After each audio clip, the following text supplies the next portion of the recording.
Entonces, como recordar los principios fisiológicos de la trampa de agua, que es una cosa que es relativamente pues sencilla, solamente es como para que recordemos y afiancemos unos conocimientos prácticos para el manejo de la misma. La historia me la voy a saltar, no les interesa mucho, pero sí voy a pasar a la fisiología pleural.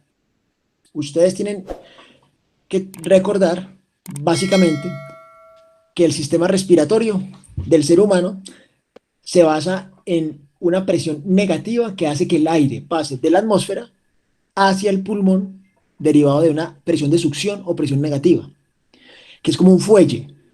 Entonces, esa presión que hace negativa en la cavidad torácica hace que entre el aire, ese aire que entra es el intercambio, y por eso cuando se libera esa presión negativa, sale el aire y se hace la expiración. Eso porque es importante en este momento, porque la pleura siempre debe conservar esa presión negativa. Entonces, cuando yo tengo una trampa de agua, lo que busco es mantener esa presión negativa dentro de la pleura. Y la trampa de agua hace que se mantenga esa presión negativa. Si yo altero el funcionamiento de la trampa de agua, se va a afectar esa presión negativa y va a afectar el resultado clínico que voy a tener, porque o el pulmón no va a expander o el líquido que tengo dentro del espacio pleural no va a salir. Entonces, digamos que por eso es muy importante que tengamos claro el concepto de funcionamiento de la trampa de agua para poder lograr el objetivo que queremos, que es cuando manejamos un neumotórax o un hemotórax o un derrame pleural. Entonces, esta imagen lo que trata de mostrar es que ustedes siempre tienen unos cambios de presión entre el pulmón y la pleura. Pero esos cambios de presión entre el pulmón y la pleura son fisiológicos y las variaciones no son de más de 1 o 2 centímetros de agua entre espacio y espacio. O sea, son cambios muy sutiles de presión, pero siempre manteniendo la presión negativa dentro del sistema. Eso es básicamente lo que hay que recordar dentro de la fisiología. No les voy a enredar con más cuento. Hay que mantener esa presión negativa, entonces hay que mantener sellado el sistema. Por eso es que el sistema, ustedes tienen que siempre verificar que el orificio de inserción del tubo sea apropiado, o sea un orificio pequeño, que no sea muy grande, que no permita el paso de aire por los lados del sitio de inserción, que no haya un orificio del tubo por fuera y que el sistema esté bien armado. Porque muchas veces, a veces nosotros le dejamos, como cirujanos, le dejamos esa labor o a la enfermera o al instrumentador, que es quien arma el, la trampa de agua, sea monocameral o tricameral, y ellos a veces no tienen claridad frente a cómo se debe llenar o a cómo se manipula la trampa, y ahí está el principal error. Esto no me voy a extender con ustedes. Importante de esta curva de presión es conocer que los cambios de presión en la pleura son generalmente muy tenues, pero siempre la presión pleural va a ser mayor en la parte inferior del pulmón. Entonces, eso condiciona que generalmente todos los líquidos van a ir hacia abajo y todo lo que es aire o es gas, llamémoslo así, va hacia arriba dentro del espacio. Que ustedes, pues eso es algo lógico, ustedes lo saben, la de toracostomía no les interesa a ustedes, ustedes lo saben más que yo. Los diferentes tubos o catéteres torácicos, hay diferentes diámetros. Lo importante con los drenes es que si podemos escoger, escojamos de silicona, porque la silicona se calienta con el calor corporal y es más suavecito. Entonces da menos neuropatía postoracostomía, da menos dolor. En cambio, los que usamos nosotros hoy en día, todos los que hay en Manizales disponibles, son de PVC o de polivilino. Y eso es más duro y produce más dolor en el paciente. Lastimosamente, pues, ¿cuál es el de silicona? Es como el Blake. Ese es un dren de silicona. Ustedes lo tocan y la consistencia es mucho más blanda, y con el calor corporal se hace mucho más blando aún, sin perder su diámetro y su forma. Entonces permite el drenaje constante sin afectar la presión sobre el nervio. Entonces, si ustedes pudieran escoger en algún momento, es escoger los de silicona. Y otra cuña, tampoco es necesario siempre poner los tubos más grandes. Hay muchos estudios que comparan tubos de tórax, 26, 28, 30, 32, 34, 36, 40, para uno buscar el drenaje, porque siempre nos han enseñado que hemotórax o empiema es igual a tubo de tórax 34 a 36 o 40. O sea, entre mayor diámetro, mejor sale. Y paradójicamente, los estudios clínicos han mostrado que no hay tal, que yo puedo usar drenes de tórax o tubos de tórax delgados, 28, 26, comparado con un 34, y la tasa de complicaciones con hemotoras coagulado es igualita. Entonces, ahí el llamado es que es no necesariamente hay que ponerle al paciente los tubos grandototes, uno. Y lo otro, el número de tubos. También hay estudios que tratan de demostrar que en posoperatorio de cirugía torácica mayor, dejar uno, dos o tres tubos da la misma incidencia de complicaciones de hemotoras coagulado o de cámaras neumotoras residual. Entonces, importante que hay que ir entrando en el cuento. Así como ustedes en la cirugía abdominal, los diferentes estudios han demostrado que el número de drenes no reduce las complicaciones de colección, de filtración, no cambia el desenlace. Igual pasa en la cirugía torácica. Entonces no hay necesidad de dejar tubos muy grandes, ni hay que dejar más de un tubo. O sea, el cuentico de dejar dos tubos, uno para el aire y otro para el líquido, los estudios han mostrado que no hay necesidad. Ya eso cada quien lo hace según su gusto, a su criterio clínico, porque cada cirujano tiene su criterio, como lo quieran manejar, pero los estudios clínicos muestran que no hay necesidad. Entonces, dentro de la toracostomía, cuando ustedes la ponen, tienen que verificar siempre varias cosas en el posoperatorio inmediato y un tubo de tórax. Primero es cómo me quedó el tubo puesto, la posición del tubo. ¿Y esa cómo la evalúo? La única forma de evaluarlo es con una radiografía de tórax. Si en la radiografía no es posible evaluar la posición, tocaría hacerle un TAC al paciente para poder saber dónde quedó. ¿Y por qué es importante esto? Porque por más experiencia que tenga yo, poniendo tubos de tórax, yo como cirujano he puesto 1000 tubos, pero un tubo puede malposicionarse y es o quedar ocluido, angulado, obstruido, o puede quedar por debajo del diafragma o quedar metido entre el mediastino. Entonces, esas son complicaciones que se pueden presentar independiente de la experiencia del cirujano. Entonces, siempre verificar la posición del tubo después de que se pone la toracostomía. Evaluar el drenaje. ¿Qué drené y cuánto drené? Porque muchas veces nosotros ponemos el tubo y nos vamos. Y nos llaman a los 10 minutos. Doctor, es que el tubo dio 2000 centímetros. Entonces, ¿qué estoy drenando y cuánto drenó? Para saber qué conducta sigue con el paciente. Porque muchas veces uno pone el tubo, sale y se va. Y a los 20 minutos, 2000 centímetros, choque hipovolémico y se muere el paciente. Entonces, es importante tener presente que tienen que evaluar que sale. La fuga de aire es algo que también hay que aprender a evaluar y ahorita les voy a mostrar cómo se gradúa, porque la salida de burbujas, que inicialmente puede ser fisiológica o normal, esta se debe agotar con la respiración, que ya les voy a mostrar cómo es eso, pero es evaluar la fuga de aire, que ya lo vamos a mirar. Como les decía, el escape lateral, evaluar que nunca haya salida de aire por los lados del tubo, en el sitio de incisión del tubo. Si hay ruidos anormales en el sistema, porque eso te puede significar que hay una disfunción del mismo, y la presencia de enfisema. Este es importantísimo porque muchas veces lo llaman a uno como cirujano que puso un tubo de tórax y el paciente empezó con enfisema subcutáneo. El enfisema subcutáneo per se no tiene implicación patológica porque el solo hecho de yo poner un tubo de tórax puede tener el riesgo de enfisema subcutáneo. Entonces, tranquilos que el enfisema puede ser normal. Entonces, un enfisema que se presenta alrededor del sitio del tubo o en el mismo hemitórax puede ser parte de la colocación del tubo y no significa que esté ni mal puesto, ni disfuncional o que se haya hecho algo mal. Ya, si ese enfisema subcutáneo empieza a ser progresivo, se extiende al otro hemitórax y el paciente cada vez es mayor, ahí sí toca mirar cuál es el condicionante de eso, porque puede haber o una malposición del tubo con un orificio en el tejido subcutáneo o una ruptura a nivel del parénquima pulmonar. Cuando uno pasa el tubo puede lacerar el pulmón y esa salida del aire hacia el espacio pleural aumenta la presión dentro de la cavidad pleural y esa presión sale a través del orificio de toracostomía y puede disecar el tejido subcutáneo y producir el enfisema. Pero entonces la implicación patológica del enfisema lo da es su extensión y la evolución clínica. Pero en primera instancia no siempre significa que haya algo malo, para que estén tranquilos, porque muchas veces lo llaman a uno muy angustiado los médicos generales o la gente, ay, es que tiene enfisema. Lo mismo que una puñalada. Una herida por arma cortopunzante en un paciente con enfisema subcutáneo no significa que tenga una lesión mayor o una lesión que condicione un tubo. porque me he encontrado varios casos de que el paciente llega a urgencias con enfisema subcutáneo y lo primero que hacen es poner un tubo.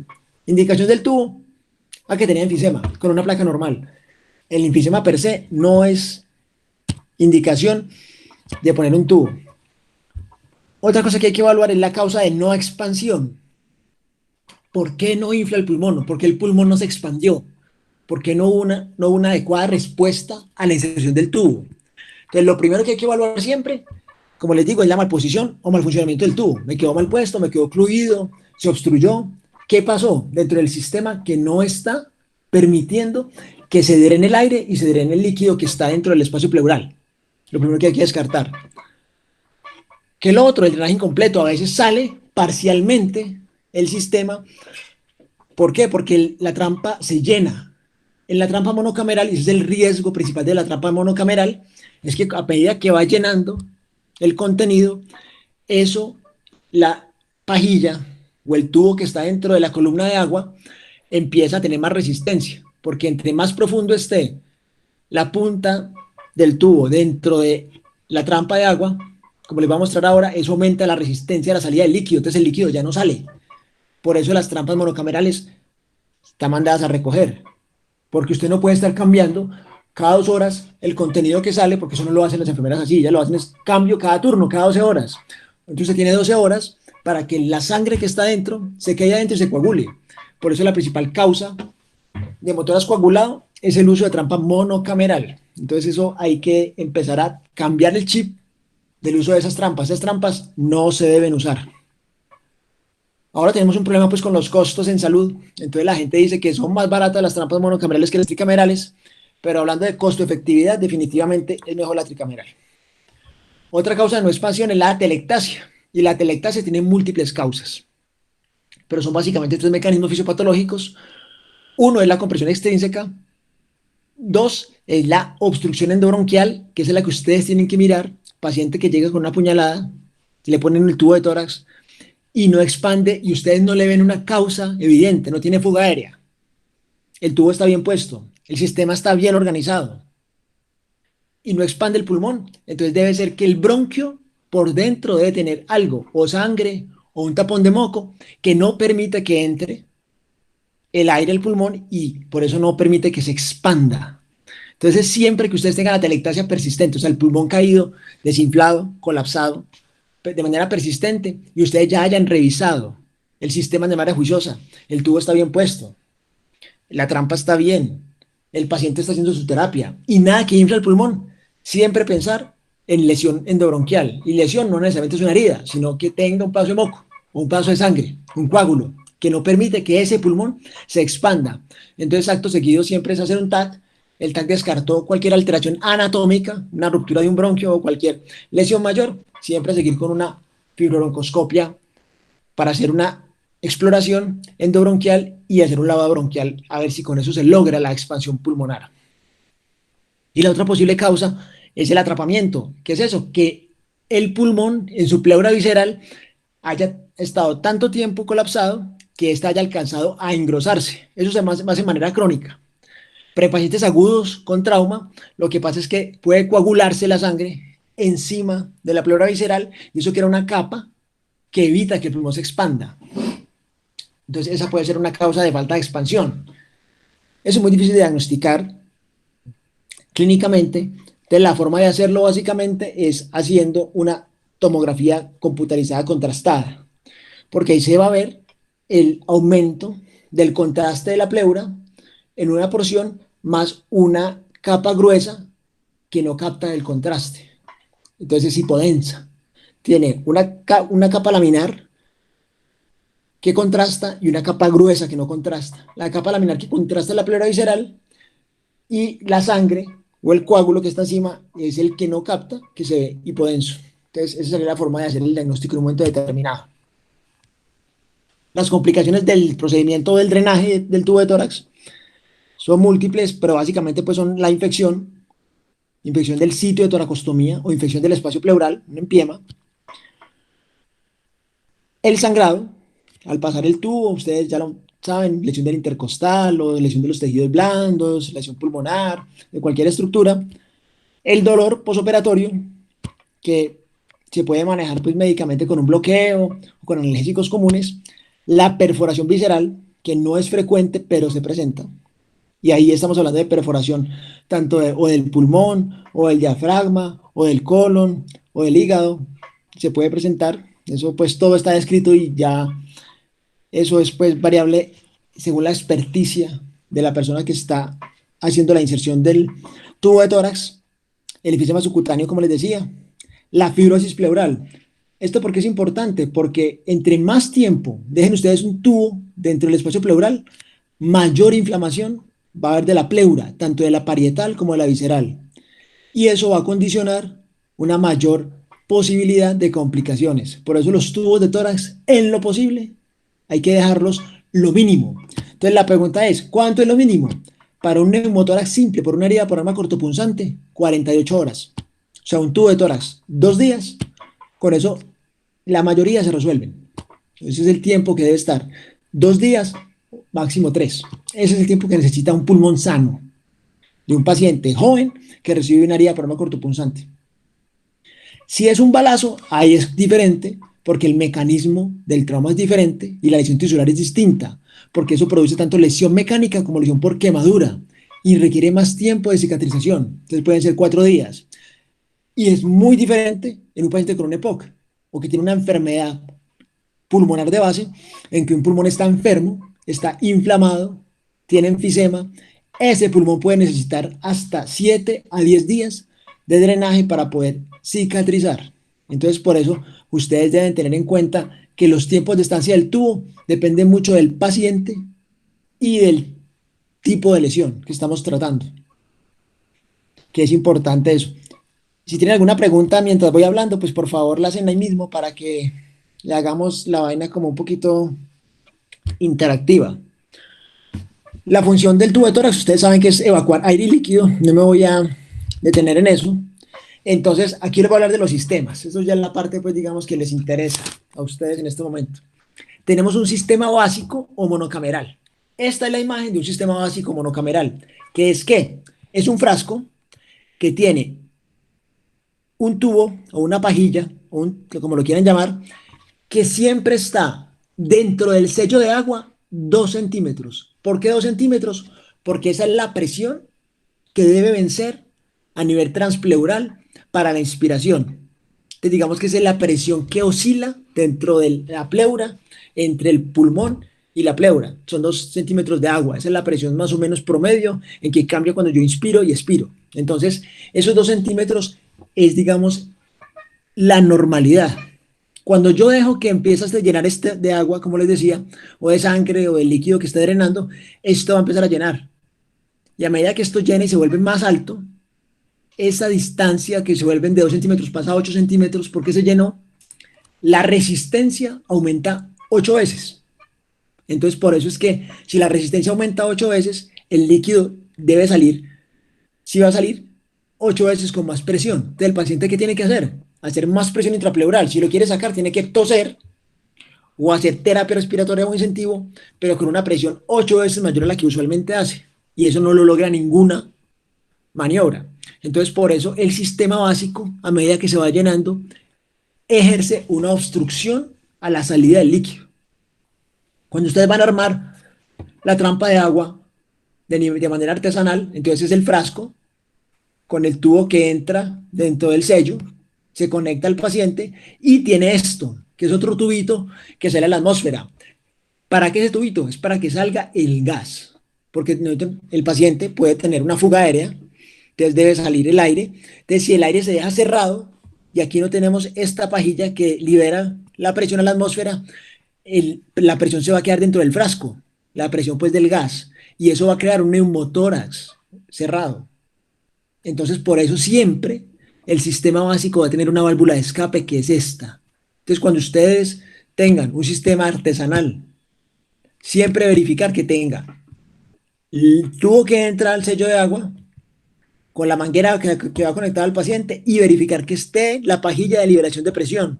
Porque si no tiene esta y solamente tiene el tubo que entra al frasco, eso es un neumotórax cerrado. Entonces, pilas que se les puede complicar al paciente. Porque donde empieza a tener una fuga aérea, hace un neumotórax atención y se les puede morir el paciente.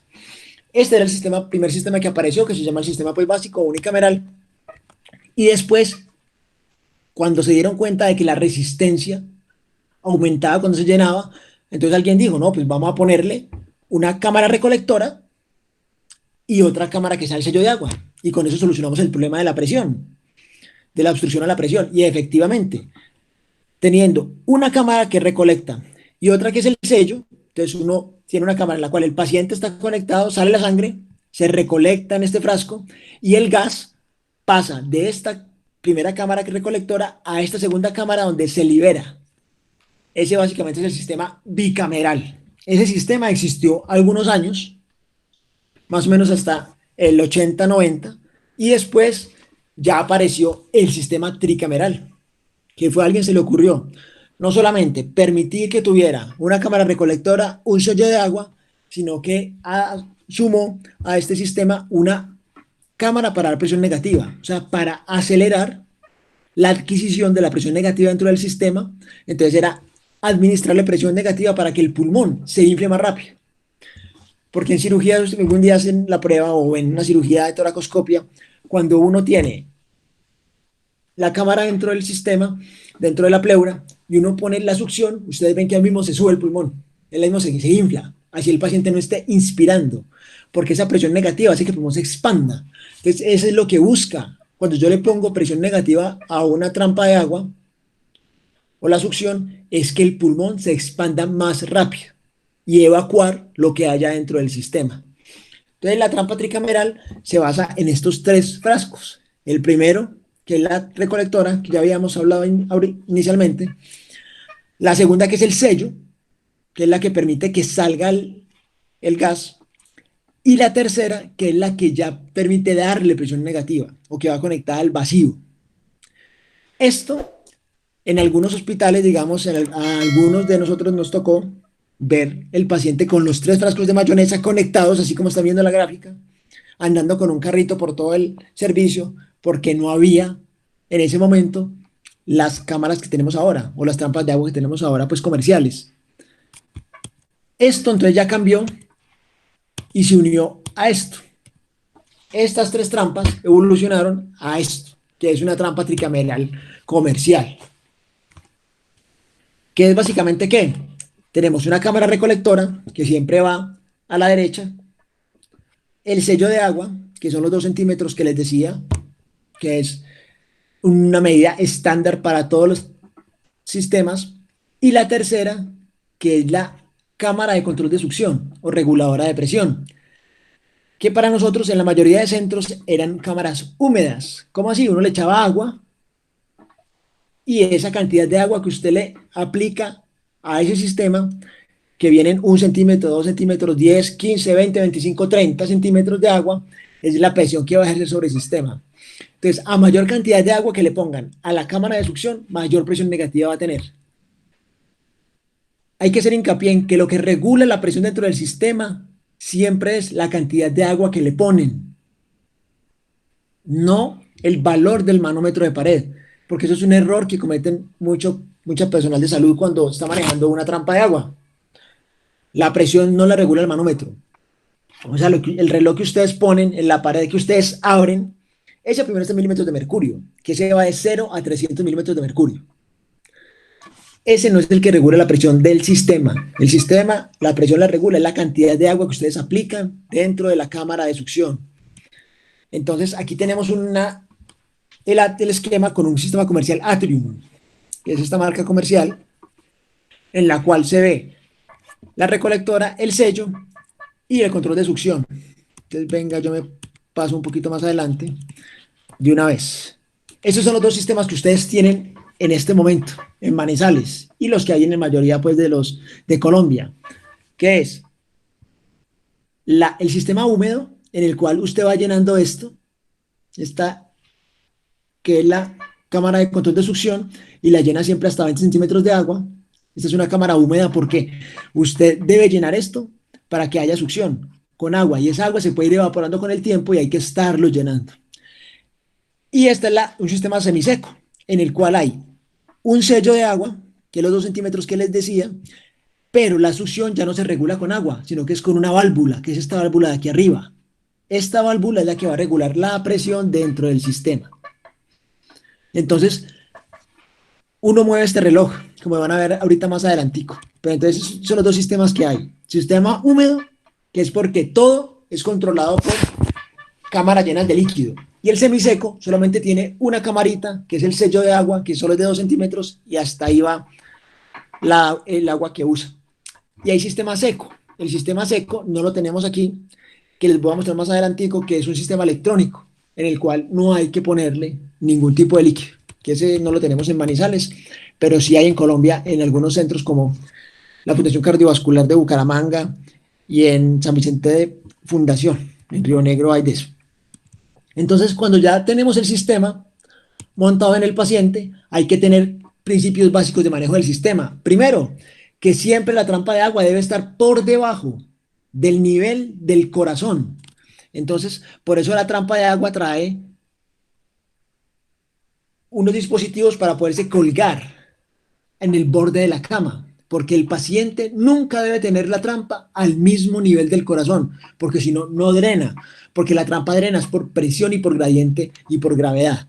Entonces, cuando ustedes elevan el sistema, va a haber un reflujo del líquido que está dentro de la trampa de agua hacia el tórax. Y eso no es lo que ustedes buscan primero. Y segundo, aumenta el riesgo de infección y de coagulación dentro del sistema. Entonces, por eso siempre debe estar el gradiente por debajo del nivel del corazón, en una línea perpendicular. Siempre verificar que esté permeable el sistema, o sea, que la botella no tenga coágulos dentro de su tubo del que entra, porque eso también puede presentar problemas de obstrucción. Y lo mismo que pasa para el manómetro de pared, que la manguera que va al manómetro de pared siempre esté permeable y no se llene de agua, porque en el sistema húmedo la succión puede llenarse de líquido. En esta zona puede llenarse de líquido y puede afectar el funcionamiento de la presión negativa en algún momento determinado. Este es la trampa del sello de agua. Siempre marca 2 centímetros y esto trae estos números. Esto es lo que les decía de la evaluación de la fuga aérea.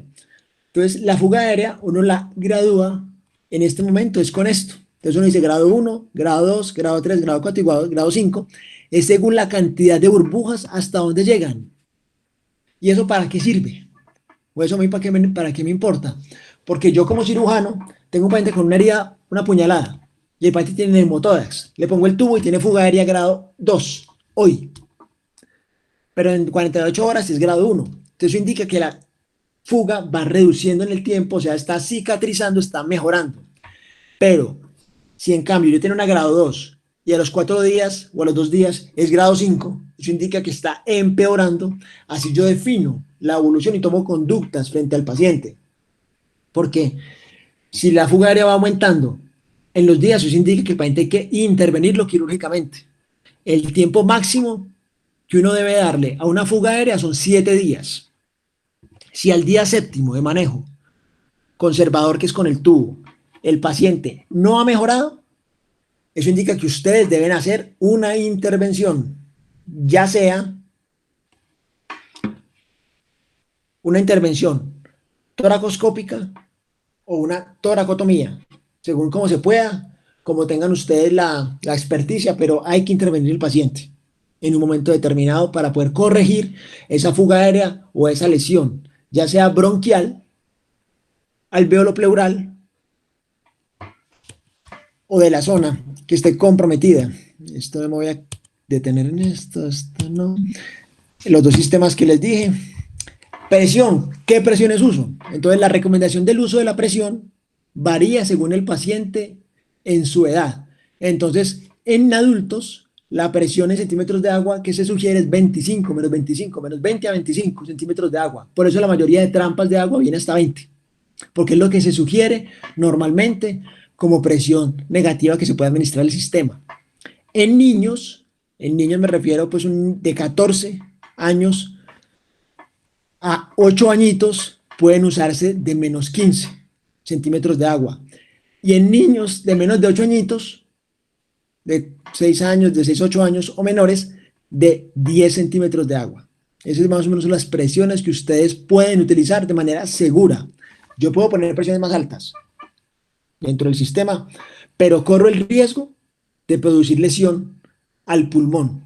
Entonces, por eso estas son las presiones seguras, llamémoslo así, porque yo puedo poner un back y un back así menos 125, pero eso uno expone a que haya trauma en el alveolo y puede producir una hemorragia alveolar y otras complicaciones, pero no es el tema ahorita, pero hay que tenerlo en cuenta en un momento determinado.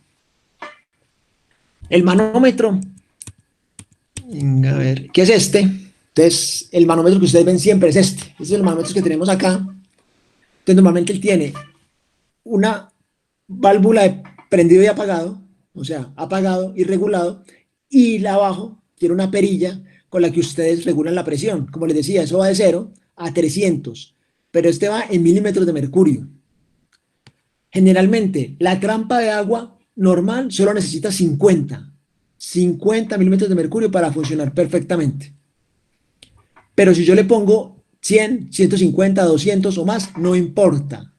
No importa porque, como les digo, lo que regula la presión dentro del sistema es la cámara de control de succión, no el manómetro de pared. Entonces, este manómetro es para que ustedes se familiaricen que hay que estar prendido. Con más de 50 no hay necesidad, pero si lo quieren poner a más, no importa. Pero lo que ustedes tienen que ver es esto, que digamos es donde está el objetivo básico de esta charla. Ustedes tienen esta trampa, que es la semiseca. Esa es la que tienen el hospital de cargas en este momento. ¿Yo cómo sé que sí está dando presión negativa al sistema? Yo tengo esta ventanita que dice vacuum on, o sea, vacío, encendido o funcionante. Entonces, cuando esta ventana no tiene nada, es que está apagado, o sea, no hay presión negativa dentro del sistema. Pero cuando esta ventana se ocupa por esta columna zapote, que es una válvula, indica que está con el sistema funcionante. Entonces ahí ustedes ven el cambio. Yo aquí tengo un video, creo, que es este. Ahí ustedes ven cómo va a subir y a bajar, vea. A subir y a bajar, ¿sí ven? La válvula. Entonces yo ahí le pongo y le quito la presión negativa y así es que ustedes se dan cuenta que está encendido o no el sistema. O sea, que está funcionando la presión negativa. Con las otras es más fácil, con estas. ¿Por qué? Porque solo es verla burbujear. En este yo solamente tengo que mirar que esté el nivel del agua hasta 20 y lo que hago es conectar la presión negativa y esto empieza a burbujear. Y eso es lo que me dice a mí que el sistema está funcionando de manera adecuada, porque eso burbujea. Entonces digamos que es mucho más sencillo y más simple. ¿Qué problema tiene este sistema húmedo? Es que se evapora con los días. Entonces yo le pongo hoy 20 y ustedes van al otro día y ya están 15. ¿Por qué? Porque como se va evaporando el agua, entonces va bajando la presión. Entonces yo tengo que estar llenando este sistema. Y lo otro es que si se voltea la trampa de agua, esta agua se puede pasar para las otras cámaras, entonces puede afectar o en la cuantificación que ustedes tienen de el débito por el tubo, o puede afectar el sello de agua, porque se llena esto de agua y aumenta la resistencia dentro del sistema. Entonces, por eso es importante que ustedes, cada vez que tengan un paciente de esos, siempre, todos los días, muy aburridor, pero toca, es revisar que esté bien lleno cada una de las cámaras, que esté permeable el sistema, o sea, que el paciente si respira, esto tiene que oscilar. Esta cámara de sello, esta que siempre es de 2 centímetros, tiene que moverse con la respiración del paciente. Eso se llama fisiología pleural. Cuando esto se mueve, sube y baja, indica que está funcionando bien, que está permeable todo el sistema, porque como les digo, la presión dentro del tórax es negativa, entonces ¿qué hace? Chupa. Entonces esto sube, la columna sube un poquito y cuando el paciente expira, esto baja. Entonces pilas con eso, porque eso hay que verlo todos los días. Y es muy aburrido, pero toca. Para uno estar seguro de que el sistema está funcionando bien y evitar complicaciones derivadas de obstrucción en el sistema en un momento determinado. El control de la presión se da con esto también, con esta perilla. Y aquí ustedes ven que viene 25, 20, 30, 35, 40. Este sistema semiseco trae hasta 45 centímetros de agua de presión. O sea, este trae mayor posibilidad de dar más presión negativa. Como les digo, eso lo definen ustedes como cirujanos ¿Cuánto quieren usar? Lo recomendado es de 20 a 25. Más de eso, no. En algunos casos, uno los usa tratando de expandir el pulmón a la mala, pues tratando de hacer que se expanda el pulmón, porque hay casos en que es muy difícil que el pulmón se expanda y toca ayudarle a ese pulmón que ha estado colapsado mucho tiempo o que el paciente no hace la terapia de manera correcta por dolor o porque no colabora, pero por lo general no pasar de 25 centímetros es lo ideal. ¿Alguna pregunta con este tipo de sistemas? Otro, Perdón, Andrés, quiero hacerle una doctor. preguntita. Como regularmente nos llega a pasar, nos refieren que hubo un accidente, digamos, por enfermería, que por equivocación elevaron más la trampa, o que la trampa se cayó o se volteó, en fin, que parece que el sentido tricameral está afectado. ¿Qué debemos hacer ahí? Pues doctor, eso es muy frecuente, sí señor. Entonces, si ustedes ven acá, esto trae unos círculos grises. Entonces, cuando se llena de más o le falta, con estos círculos grises es para que uno chuse con una aguja y saque o introduzca líquido. Estos grises, estos que están acá, estos dos, para sacar del sello de agua o del control de succión. Pero si pasa de una cámara a otra, como es esta, en la cámara recolectora, doctora, no hay nada que hacer, porque es que se pierde la cuenta, pero no pasa nada. O sea, esto no es grave. ¿Que se afecta la cuantificación? Sí. Porque si a mí como este caso, vea que aquí pasó a la tercera cámara sin llenarse la segunda. Este es un paciente que se le volteó la cámara, lo que usted está diciendo, se les volteó la cámara y se le llenó un poquito de la tercera, sin llenarse completamente la segunda, porque esto siempre llena de derecha a izquierda. Entonces aquí por eso empieza a 0 y aquí lleva a 280 y aquí empieza en 300, aquí llega a 1200 y aquí sigue. Ay, no pasa nada, doctor. Pues yo les digo, no, eso no hay que enredarse mucho la vida por la cuantificación del débito. A mí eso no me estresa. Me estresa es que no se pierda los volúmenes de estas dos.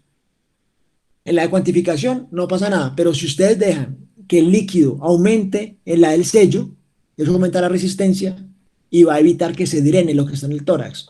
Entonces es sacar o meter líquido por estos dos, en estos. No sé si tengo foto acá del otro, perdón. Todos tienen eso gris, vea, todos tienen el puntico gris para usted sacar y meter líquido, para usted poder, digamos, corregir esos cambios de volumen que se dan en algunos casos cuando se voltea la cámara.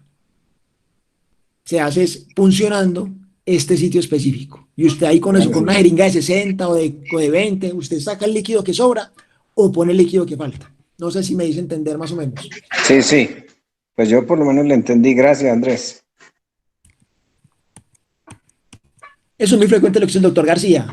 Como les digo, no se estresen mucho por la cámara recolectora. Es que siempre es mirar que el sello siempre esté en 2 y que la cámara control de presión esté en lo que ustedes quieran. Ustedes quieren que esté en 10, en 15 o en 20. Es el valor que ustedes consideren en su momento, pero que siempre esté ahí. Y esa es la labor de enfermería. Que siempre las dos cámaras estén como la están viendo ahí. Y hay que ser enfáticos con las enfermeras que siempre mantengan esos valores, porque si los cambian, cambia el resultado del funcionamiento de la cámara. Otro tipo de sistemas es esto. Doctor, qué pena. Señora. Es que la doctora Vanessa dejó otra pregunta en el chat. Dice que si siempre que tenga una herida cardíaca y revise pleura, considera prudente dejar el tubo mediastinal y el pleural. No necesariamente. Entonces, cuando uno tiene un paciente que tiene una herida precordial, depende usted por dónde aborte el paciente. Me explico. Si es precordial pura, hizo una paraesternal y usted hizo esternotomía media y usted no abrió la pleura, pues no hay necesidad. Pero si usted tiene una herida cardíaca y usted hizo una toracotomía izquierda, no hay necesidad, y usted abrió completamente la pleura mediastinal izquierda, uno solo dejando el tubo de tórax izquierdo, con eso tiene, no hay necesidad de dejarle un dren mediastinal o el dren anterior, que es el que estamos nosotros acostumbrados a ver en cirugía cardíaca. Porque en cirugía cardíaca uno siempre deja el dren mediastinal. ¿Por qué? Porque normalmente los cirujanos cardiovasculares nunca violan la pleura. O sea, la mayoría se cuidan mucho de no abrir las pleuras para evitar el hemotorax coagulado posoperatorio. Entonces, eso depende de lo que ustedes consideren, pero en primera instancia, el dren mediastinal se usa es cuando yo hago esternotomía media y no viola las pleuras. Pero si hago toracotomía izquierda, le dejo tubo izquierdo y ya, o toracotomía derecha, le dejo tubo derecho y ya. No hay necesidad pues de dejar ambos drenes. Este otro sistema se llama una válvula de Hemlich, que ustedes han leído todos, que es la válvula unidireccional. De esto hay muchos tipos en el mercado. Esta es la válvula más convencional, en la cual esto permite que salga líquido y aire del pulmón y no permite que entre nada. Esto se usa en pacientes que tienen fugas aéreas persistentes por mucho tiempo. Entonces, para uno no dejarlos colgados de una trampa de agua que es muy grande y muy incómoda de manejar, entonces uno deja esto puesto ahí y el paciente se va con eso para la casa. Esto ha ido cambiando con el tiempo por esto, que se llama un neumostat, que es un dren que tiene esto, que es una cámara recolectora de hasta 40 centímetros, y aquí uno conecta una jeringa y uno va drenando, y esto se va colgadito ahí al paciente, se lo cuelga de la ropa, y el paciente se va con eso para la casa. Nosotros manejamos muchos en Bogotá con estos, y el paciente duraba 2, 3, 4 meses con eso hasta que se cerraba la fístula. Hay pacientes pulmonares crónicos con EPOC, que se le rompía el pulmón, y eso no hay forma de operarlos porque tienen EPOC muy avanzado y no los opera nadie. Entonces se les pone el tubo y se les deja esta válvula y el paciente se queda con eso, fugando ahí hasta que eso se cierra. Eso con el tiempo se cierra. Entonces eso se llama una válvula de Hemlich o válvula unidireccional. Entonces hay la clásica que la quiero primero, o esta que es la comercial nueva que aparece en este momento. Entonces aquí está como la parte de la cámara recolectora, por aquí está la válvula por la que sale el aire, y con esta se cuelga el paciente a la ropa, y eso el paciente pues puede estar con eso sin ningún problema. Esta válvula se puede conectar tanto a un drain pigtail o a un tubo de tórax, a lo que ustedes quieran. Eso se acomoda. Este es un Express Mini, que es como una trampa de agua chiquita, que es otra cosa que también se puede usar en pacientes que tienen necesidad de manejo ambulatorio, y es un poquito más grande, que tiene un volumen de 500 centímetros, pero es mucho más pequeño, parece un bolsito. Entonces el paciente se le conecta el tubo de tórax y él lo lleva como un bolso. También pues es una opción de manejo para evitar que el paciente esté con una trampa de agua tricameral. Y dentro de la evolución de las trampas está este sistema, que se llama el sistema seco o los electrónicos. Este sistema se lo inventaron por muchas cosas. Lo primero, no hay que estar pendiente de niveles de agua.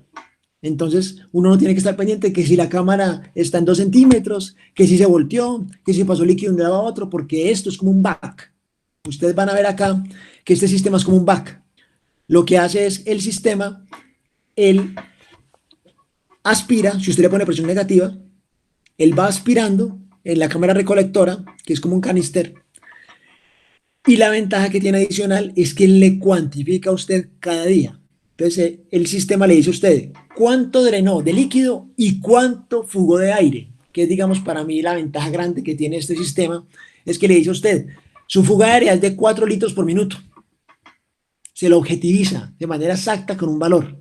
Y le dice, mañana, esa fuga pasó de 4 litros por minuto a 3.5 litros por minuto. Y usted puede ir haciendo esto que ustedes ven acá, que es en el tiempo, un flujograma de evolución del paciente, y así tomar una decisión clínica frente al paciente.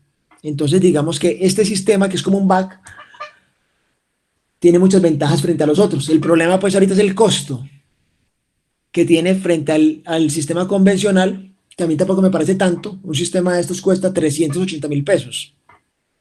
Y una cámara de tricameral cuesta 180. Eso es una cosa pues, que tiene que definir cada institución cómo lo maneja, pero pues este sistema electrónico TOPAS es el nombre comercial de este sistema. Como les digo, aquí hay en la Fundación Santa Fe, en la Cardiovascular de Bucaramanga, en varias partes hay ya, pero pues aquí en Manizales pues no tenemos en ninguno todavía, pero es un sistema que ha ido, digamos, ganando algunos adeptos, porque hay estudios, como este estudio, que han comparado sistemas tricamerales convencionales con este tipo de sistemas y han demostrado resultados en cuanto a satisfacción de los pacientes y estancia. ¿Por qué? Porque los pacientes se complican menos, porque no tienen complicaciones derivadas de la disfunción del sistema, porque no se voltea, porque no dependen de la enfermera, porque no dependen de que alguien esté pendiente de que si conectaron bien la succión. Entonces, esas son las ventajas que tienen este tipo de sistemas, que aseguran el funcionamiento continuo y que tienen alarmas permanentes. Porque la ventaja es que si se obstruye, este sistema pita y dice, hay obstrucción del sistema, vea que se le tapó el tubo. En cambio, yo en un paciente, si no lo evalúo bien, no me doy cuenta que se tapó el tubo y me doy cuenta a los 3 días cuando en la placa aparece el motor coagulado. Entonces, digamos, esas son las ventajas que presenta este tipo de sistemas frente a otro tipo de esquemas de tratamiento convencionales. ¿Qué más les cuento yo a ustedes, no? Eso era básicamente lo que les iba a mostrar del manejo de la trampa. No sé si tengan alguna pregunta o duda adicional. Tenía varias preguntas, Doc, de pronto se las puedo hacer de una vez. La primera es, en resumidas cuentas, según las recomendaciones actuales, ¿cuándo se debe quitar un tubo a tórax? Sería la primera pregunta. Todos hablamos de los 3 criterios, clínico, radiológico y del paciente y del manejo del tubo, pero quisiera escuchar de parte suya cuáles son los criterios para quitar un tubo a tórax. La segunda es cuando nosotros tenemos pacientes que le hemos colocado un tubo y está con burbujas persistentes, hay un rango de tiempo en el cual uno considere que a pesar de que no haya mejorado, no haya empeorado tampoco, se deba llevar a cirugía. ¿Cuánto tiempo de espera con el paciente con burbujas en el tubo a tórax se considera que ya es quirúrgico? Y la tercera, usted recomienda siempre entonces, independiente de la razón, del volumen de producción, siempre colocarle presión negativa a los pacientes a los que les vamos a colocar un tubo a tórax. ¿Sería conveniente entonces siempre ponerlos con presión negativa para que duren menos tiempo hospitalizados? Muchas gracias. Pues doctor, vea, los criterios del tubo, básicamente, ustedes los han manejado y los manejan muy bien y mejor que cualquiera, que es como usted lo dice, básicamente el radiológico, el clínico y el de la placa. ¿Qué ha cambiado un poquito? Es el débito, es la cantidad. A nosotros nos enseñaron siempre que era un débito menos de 100 centímetros al día. Cuando el tubo fuera de menos de 100 centímetros, se podía quitar el tubo de tórax. ¿Qué han mostrado los estudios? Y sobre todo, aquí el problema es que los estudios son de pacientes en cirugía electiva, no en trauma. Entonces, digamos que es que tenemos un problema un poquito complejo porque ustedes, la mayoría de pacientes que ven con tubo de tórax son por traumatismos. Porque los estudios han mostrado que en cirugía torácica uno puede quitar débitos hasta de 500. Entonces, eso ha ido cambiando en el afán de los cirujanos y de los grupos quirúrgicos de acortar las estancias y de acortar, digamos, las complicaciones derivadas de las estancias de los tubos de tórax, que con 500 centímetros quiten un tubo de tórax. Entonces, digamos que eso es una cosa que uno diría increíble, pero así lo hacen en muchos centros europeos. Entonces, digamos que yo voy en 300, yo con menos de 300 lo quito, pero es en cirugía electiva, en mis cirugías. Con trauma, yo les recomendaría, manéjenlo como lo están manejando ustedes, porque ustedes lo manejan muy bien, que es menos de 200 centímetros. Cero hemático, menos de 200 centímetros, sin fuga aérea, placa adecuada, pues con pulmón expandido, sin derrame pleural, y paciente asintomático, va para afuera el tubo. Eso es básicamente lo que ustedes hacen, y yo pienso que es la forma correcta de manejar un tubo en un paciente con un trauma, que es básicamente por el tipo de pacientes que ven ustedes. Ya si es un paciente con otra cosa, un neumotórax espontáneo, lo llaman ustedes, este paciente con EPOC y tiene un neumotórax, usted le pone un tubo. Para pasar a la siguiente pregunta de la fuga aérea. Usted le pone al neumotórax el tubo y el paciente tiene una fuga aérea. ¿Cuántos días puedo esperar? 7 días. El tiempo de fuga aérea normal para cicatrización en cualquier institución, en cualquier serie de casos, son 7 días. Si al día séptimo usted no ha logrado que se selle el espacio, o sea, sigue con fuga aérea, usted ya tiene que considerar alguna maniobra de tratamiento. ¿Y maniobra de tratamiento es qué? O una broncoscopia por una válvula endobronquial, o una pleurodesis, o una toracoscopia para un sellado segmentario con una grapadora mecánica, que son las opciones de tratamiento. Y eso se define según el tipo de paciente, porque hay pacientes que sí le aguantan una cirugía y otros que no, pero esa decisión se toma pues ya según el caso. Pero entonces son 7 días. El tiempo que usted puede esperar son 7 días. En esos 7 días, ¿qué tiene que hacer? Es ponerle presión negativa y evaluar qué puede estar haciendo que las pleuras no se adosen, porque eso es otra causa importante de fuga aérea persistente, es que las pleuras cuando expande el pulmón no expanda del todo, porque lo que yo busco es que las pleuras se peguen, para que al pegarse, eso, la pleura parietal sirva como parche sobre la visceral para que no fugue más aire o no salga más aire. Por eso la expansión pulmonar es tan importante y es el objetivo de cualquier tubo de tórax, es que las dos pleuras se peguen para poder que bloquee y sirva como parche. Entonces, en estos 7 días, siempre ponerle presión negativa sería la primera indicación. Y ahí voy para la tercera pregunta. Lo que usted me pregunta es si ponerle a todos siempre presión negativa. Vea, yo les pongo a todos, a mí me gusta. Pero si usted me dice a mí, demuéstremelo, los estudios aleatorizados, randomizados, doble ciego, ninguno ha mostrado que le vaya mejor o peor a un paciente con o sin presión negativa. O sea, usted compara los dos brazos y les va igual. En cuanto a estancia hospitalaria, complicaciones como hemotórax coagulado o fuga aérea persistente. Entonces, digamos que con evidencia no le podría yo responder que sí hay que ponerle todos. Pero, hablando de gusto y de cómo a mí me gusta manejar a los pacientes, yo sí les pongo a todos presión negativa porque me parece que sirve a mí, en mi criterio, en mi experiencia. Eso ya es una cosa muy personal. Para cada cirujano, según cómo les vaya. Yo pienso que según cómo les vaya, pero la recomendación mía sería al neumotórax no presión negativa, pero al hemotórax siempre. Lo que yo le diría a ustedes es eso. Neumotórax no, pero al hemotórax siempre póngale presión negativa, porque el riesgo de que se quede sangre dentro del tórax es alto, porque se coaguló, porque la presión del sistema, a veces porque la sangre es muy densa, entonces no permite que salga fácil por el tubo, entonces siempre a todo hemotórax póngale presión negativa para acelerar el proceso y para asegurar que se evacúe todo el sistema y que la pleura quede vacía y no haya un hemotórax coagulado con el tiempo. Muchas gracias, doctor, muy claro. Listo, doctor. Y Entonces, con un solo tubo hubiera tenido. Con un a solo eso le iba a tubo. decir, con uno suficiente posterior, no es necesario Sí. darle uno anterior y No. otro posterior, no. No, y eso sí está estudiado, porque digamos yo con Oscar Jaramillo tuve muchas veces la discusión, porque el doctor era dejarle dos tubos, siempre, el inferior atrás para el líquido y el superior adelante para el aire, y él me decía, es que hay que dejar los dos. Entonces tuve muchas veces esa discusión con eso, porque yo le decía, doctor, la misma vaina, o sea, no hay diferencia, porque la experiencia que yo he tenido y lo que vi en Bogotá, pues lo que aprendí y por lo que los estudios muestran. Igual como les digo, la medicina muchas veces es de lo que uno esté cómodo. Entonces no siempre es de lo que le digan a uno, sino si ustedes están más tranquilos, dejando dos tubos, dejen dos tubos. O sea, un tubo ni le quitan ni le ponen. O sea, el cuento es que ustedes como cirujanos digan, yo quedé tranquilo con lo que hice y ya. Pues porque la verdad, eso es lo que ustedes necesitan. La tranquilidad de que ustedes hicieron todo lo que tenían que hacer. Entonces al final, un tubo más un tubo menos no ni quita ni pone. Listo, doctor, muchísimas gracias, muy amable.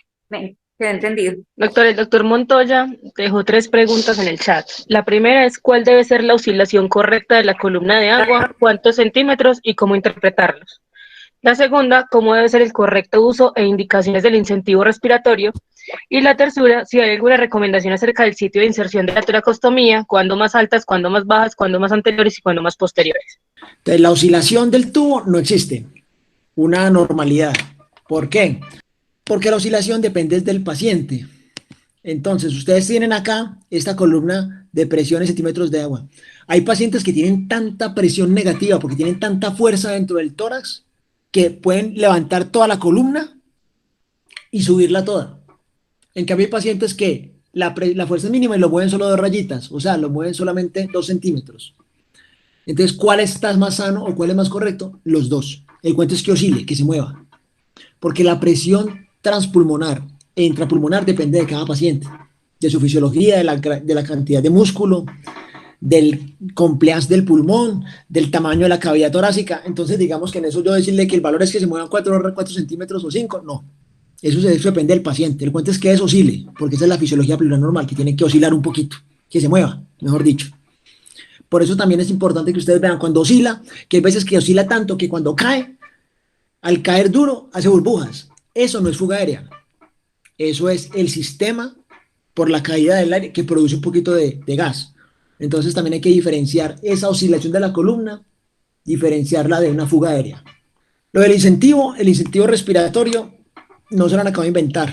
Y eso depende, en este caso pues no es tanto, pero en pacientes digamos con EPOC hay muchas controversias frente al uso de eso porque hiperinsuflan y todo, pero en pacientes con trauma, que es lo que nos interesa a nosotros en este caso, el incentivo siempre son el volumen que uno espera para el tamaño del paciente, que para un paciente usual colombiano, que son 2.500 centímetros, que tiene que hacer de inspiración y movimiento del incentivo. El incentivo ustedes saben que viene en 500, 1.000, 1.500, 2.500, 3.500, 4.000 centímetros, que es el volumen que tiene que mover el paciente.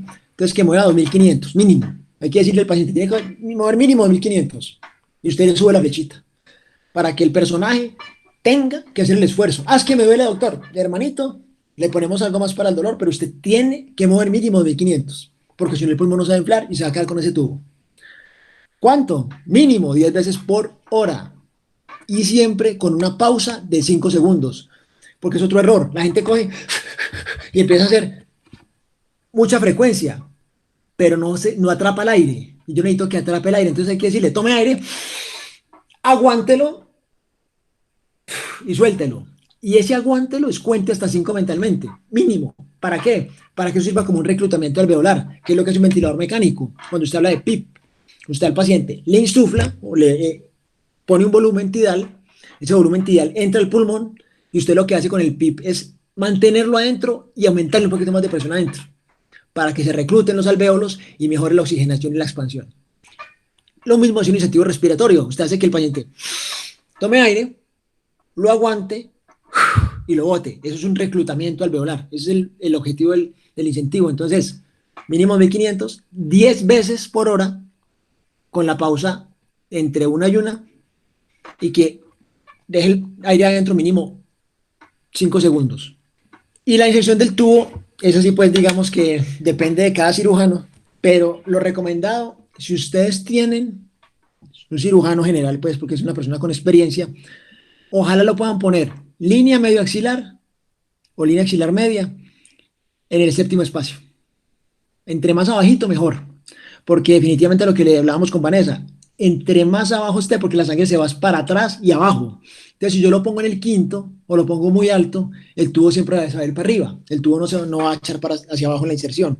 El tubo siempre va, generalmente, de adelante hacia atrás y de abajo para arriba, porque esa es la forma usual como nosotros hacemos la inserción. Entonces, por eso hay que ponerlo bajito.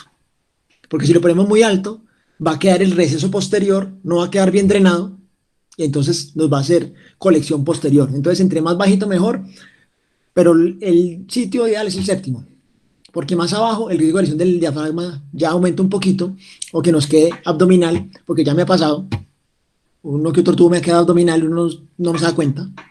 Entonces, esa sería la recomendación que yo haría, pero igual como les dije ahora, es lo que ustedes consideren dentro de pues, la práctica que ustedes tengan y como estén más tranquilos y seguros.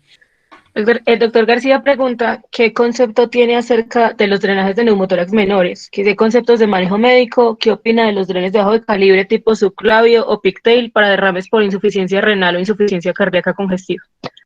En la última guía, en la 2018 de la BTS, de la Sociedad Británica del Tórax, ese fue un tema pues que le dieron como mucha importancia, y es porque el manejo médico del neumotórax sí está escrito.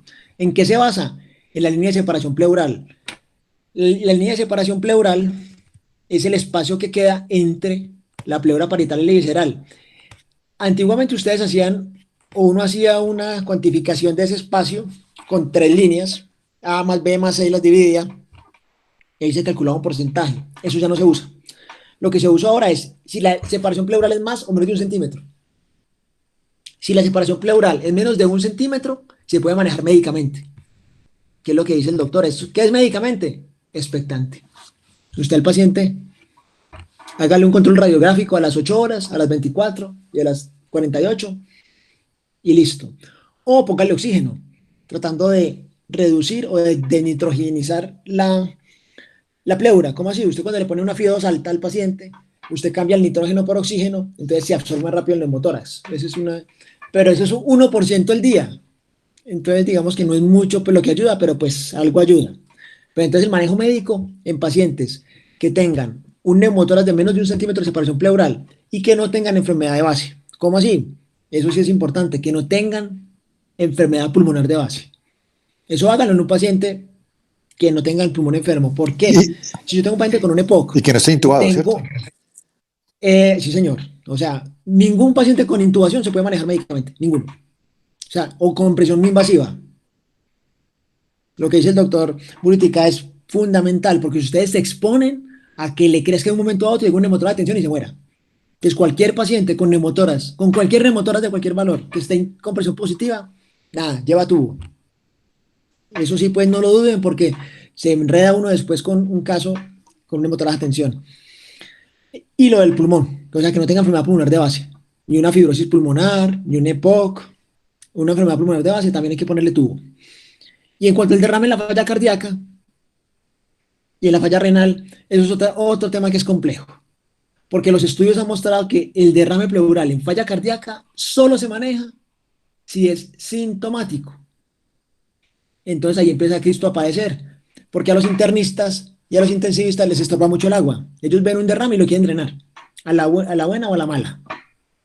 Entonces los estudios han mostrado que el paciente que tiene un derrame pleural por falla cardíaca, eso no se toca. Eso aumenta la morbilidad. Solo se toca si o tiene síntomas el paciente, o sea, el paciente está extubado y está por ahí, ay, doctor, me duele. Tengo dolor y el dolor es pleurítico. Bueno, manéjelo primero médicamente, le ponen su furosemida, manejo de la falla, la digoxina o la butamina o el milrinone, lo que le vayan a poner. No mejoró, listo, drénelo. Y es sintomático. O lo otro, si la mecánica pulmonar está afectada, ¿cómo así? Paciente con ventilación mecánica persistente y le dicen a usted, ve, doctor, el cirujano lo llaman, vea, este paciente está intubado y no hemos podido extubarlo porque tiene un derrame muy grande. Entonces ahí es una pelea que a veces es muy difícil dar, porque uno puede decir, no, es que la causa de la intubación prolongada no es el derrame pleural. Usted no va a poder pelear eso, porque uno como cirujano no tiene como herramientas para hacer entender al intensivista que la causa mínima que puede causar esa ventilación mecánica prolongada es un derrame pleural. Entonces ahí la pelea es mejor, dígale al intensivista, así mijo, pídale un drenaje por radiología con un pigtail. Porque la verdad, paciente intubado, derrame pleural, es una pelea pues que digamos uno no va a ganar nunca. Pero en un paciente que no esté intubado, que tenga falla cardíaca o falla renal, traten en lo posible de no instrumentar el espacio. Porque se infecta más, sangran como un putas y se complican más. Entonces esos pacientes son súper delicados y en lo posible uno trata de sacarles del cuerpo para no instrumentar el espacio porque es más lo que uno se enreda que el beneficio para el paciente. Es verdad que se convierte esa toracostomía como el tercer riñón, dice el doctor Oscar Jaramillo. Sí, señor, puede ser. No creo que no. Ya no se la había escuchado. Pero si esos pacientes, no, en lo verdad, en lo posible, no. Es mejor no tocarlos, no tocarlos. Porque por ahí empieza a botar, a salir y por ahí se va el paciente. Por ahí se va. Eso es súper delicado. El doctor Montoya hizo otras dos preguntas. Una dice que si esos drenes pigtail o catéteres de drenaje pleural deben unirse a una trampa torácica o pueden ir a un cistoflo o una bolsa recolectora.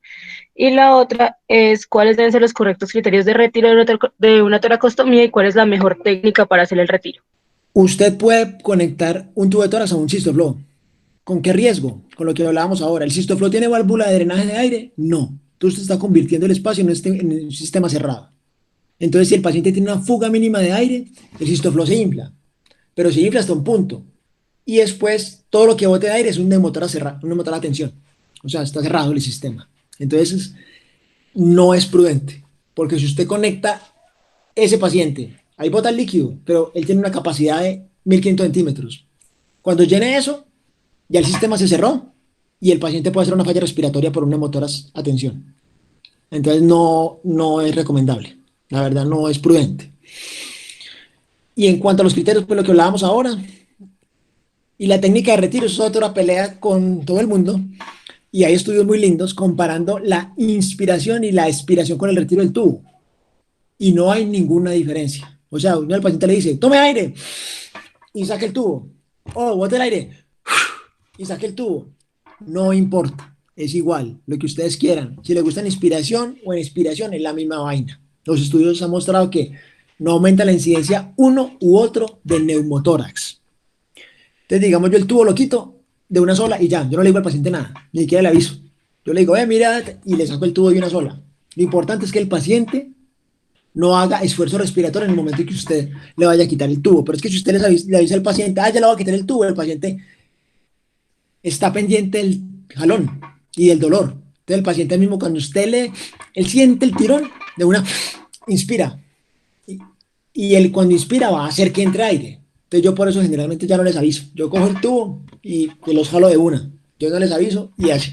Pero como les digo, los estudios han mostrado no hay diferencia. INS o expiración es lo mismo, como ustedes quieran. No hay diferencia.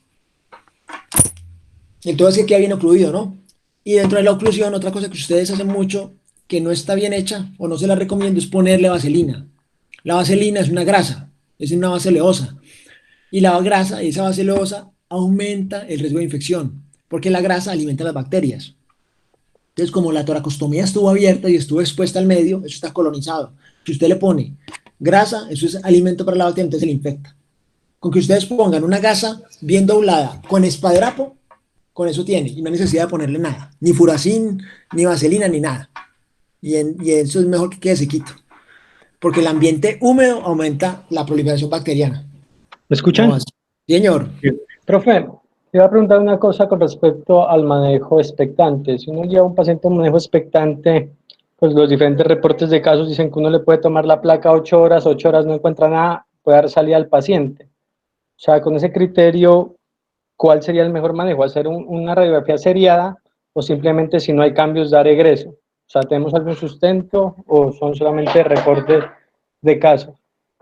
Vea, 8 horas es muy poquito tiempo para una observación clínica de un paciente con una imagen que no es tridimensional.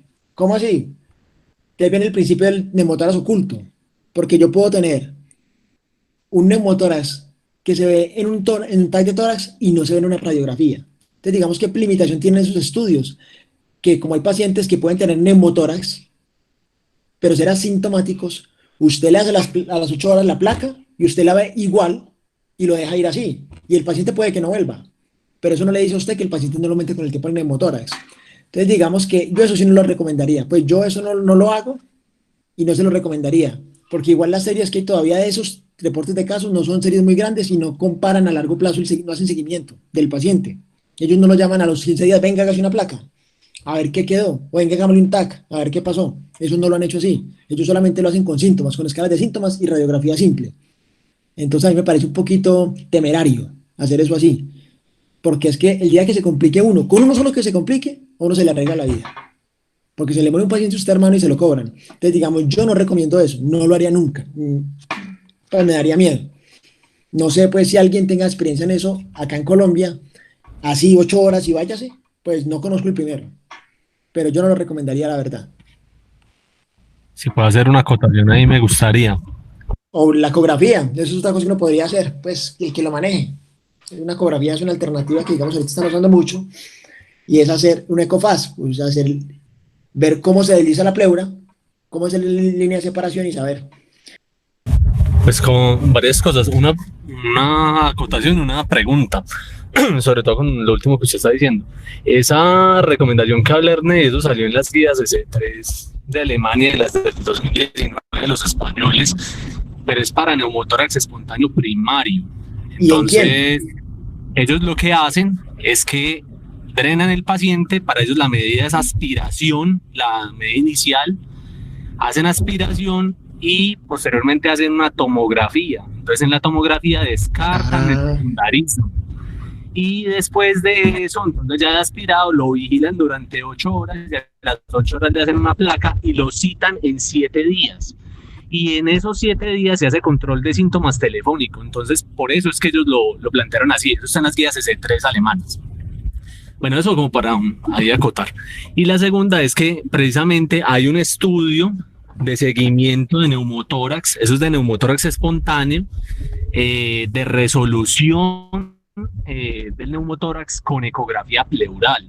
Entonces, ellos reportan más o menos 224 o 214 pacientes que les hicieron seguimiento con ecografía pleural y detectaron que disminuían la estancia hospitalaria a 2.4 días en promedio versus 4.5 de estancia hospitalaria normal en un paciente con neumotórax espontáneo primario.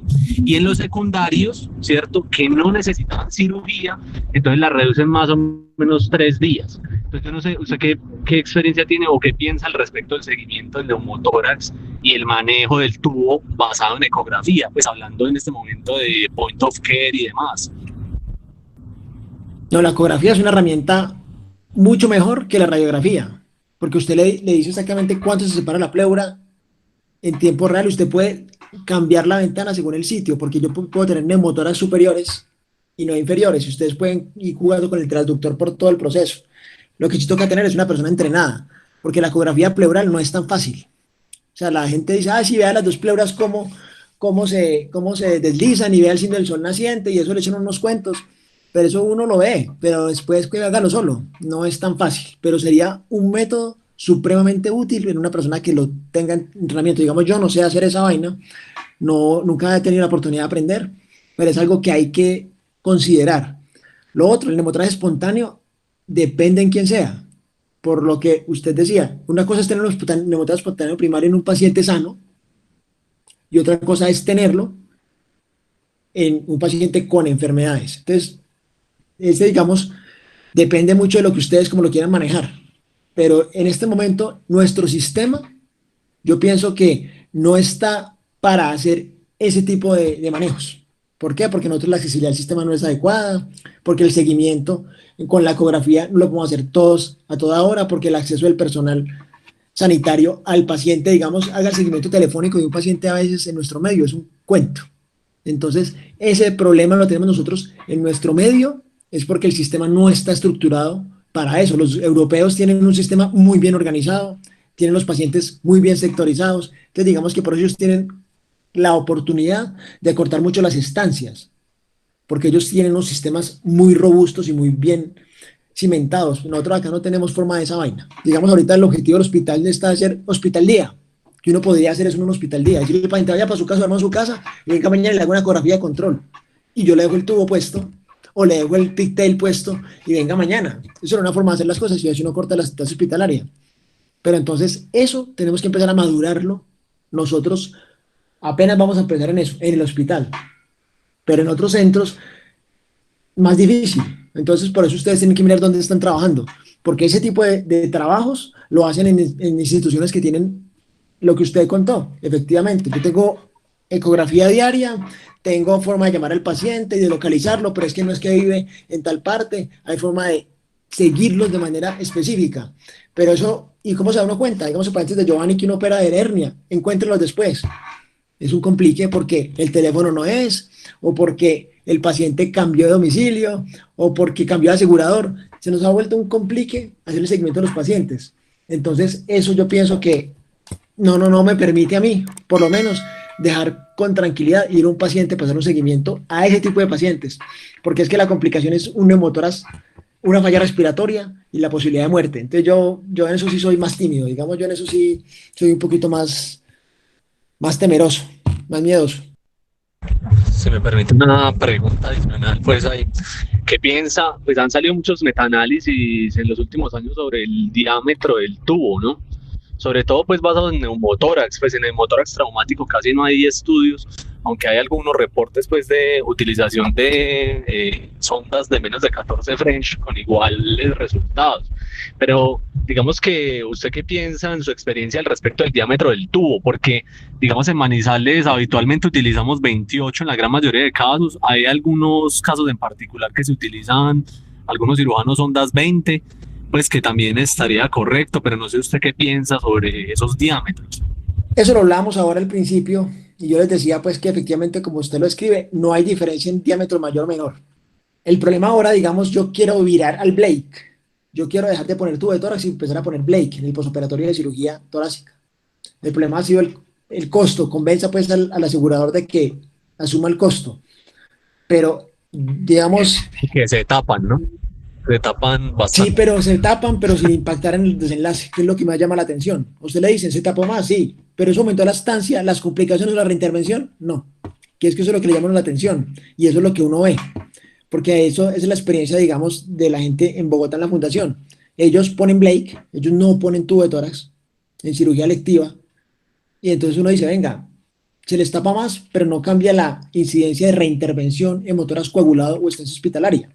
Entonces uno dice, ¿en qué momento pues entonces tiene importancia que se tape o no se tape el dren? Por eso los estudios de los gringos, les decía yo ahora, hasta 500 centímetros de débito, porque ellos dicen, eso vuelve y se reabsorbe. Lo que quede ahí, desde que usted no lo tenga manipulado y no lo mueva mucho, eso se reabsorbe. Entonces, la ovectomía, producción de menos de 500 centímetros, saque el tubo y déjalo ir. Que eso se reabsorbe y se organiza solo. Entonces, por eso uno tiene que ser tan exigente con el espacio pleural, a que siempre esté vacío y que, mejor dicho, no se vea ni un poquito de agua. Porque es uno con el tiempo se va volviendo más permisivo con eso, por eso. Porque uno entre más experiencia tiene con el manejo de los pacientes, uno se da cuenta que ese líquido se tiene que reabsorber. Lo mismo que en una posoperatoria, una cirugía de abdomen. Ustedes ven, colección intraabdominal, lámina de 15 centímetros. A todo le quieren meter un dren multipropósito, no. Eso se reabsorbe. O sea, uno tiene que aprender a entender que la fisiología normal del proceso inflamatorio de un paciente en cualquier parte, en cualquier cavidad, es producir líquido. Y eso se reabsorberá en algún momento. Diferente que ese paciente tenga una sepsis, tenga cirso o un abdomen irritado o una falla respiratoria, y ahí sí tenga que intervenir este espacio. Y es una cosa que nosotros tenemos que aprender. Yo pienso que hay que empezar a mirar con otros ojos las colecciones pleurales y las colecciones abdominales, porque no todo hay que meter en la aguja.